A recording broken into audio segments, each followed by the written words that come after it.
लघु उद्योग निगम की कमान संभालकर फूलों की माला पहन रहे अखंड प्रताप सिंह को वास्तव में कांटों का ताज मिला है। निगम की छवि का अंदाजा इसी बात से लगाया जा सकता है कि मुख्यमंत्री शिवराज सिंह चौहान ने सार्वजनिक रूप से कहा था कि निगम में भारी भ्रष्टाचार है, इसलिए इससे खरीदी बंद कर इस पर ताला डाल देना चाहिए। उद्योग मंत्री कैलाश विजयवर्गीय ने भी कहा कि सवाल यहाँ पर प्रतिष्ठा का है, यानी प्रतिष्ठा बचाने का और फिर प्रतिष्ठा बनाने का। विजयवर्गीय ने माना कि सीएम निगम से नाखुश रहे हैं और इसीलिए इसकी छवि बदलने की कोशिश की जा रही है। ये बात सही है कि लघु उद्योग निगम की कार्यप्रणाली से अप्रसन्न रहे हैं वो, पर अब पिछले 2 वर्षों के अंदर जो लघु उद्योग निगम में आमूलचूल परिवर्तन हुआ और काफ़ी अच्छे काम हुए हैं। फिर भी हमेशा अच्छे काम करने की संभावना बनी रहती है और इसीलिए अभी अच्छे काम की शुरुआत हो गई है।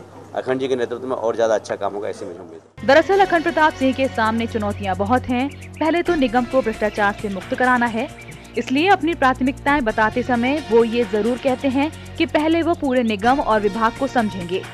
भ्रष्टाचार से निगम को मुक्त कराने में उनका पुलिसिया अंदाज कितना काम आता है ये तो वही जाने, लेकिन सीएम की राय बदलने की वो पूरी कोशिश करेंगे। मेरा प्रयास होगा कि मैं पारदर्शिता भी बरतूं और भ्रष्टाचार मुक्त भी रहे। निगम मंडल के कर्मचारी भी मानते हैं कि लघु उद्योग निगम पर लगा भ्रष्टाचार का बदनुमा दाग धोने की सबसे पहली जरूरत है, क्योंकि सीएम कर्मचारियों से वादा कर चुके हैं कि किसी भी निगम मंडल को बंद नहीं किया जाएगा, लेकिन निगम मंडल स्वार्थ पूर्ति का अड्डा न बने, इसका भी ख्याल रखा जाना चाहिए।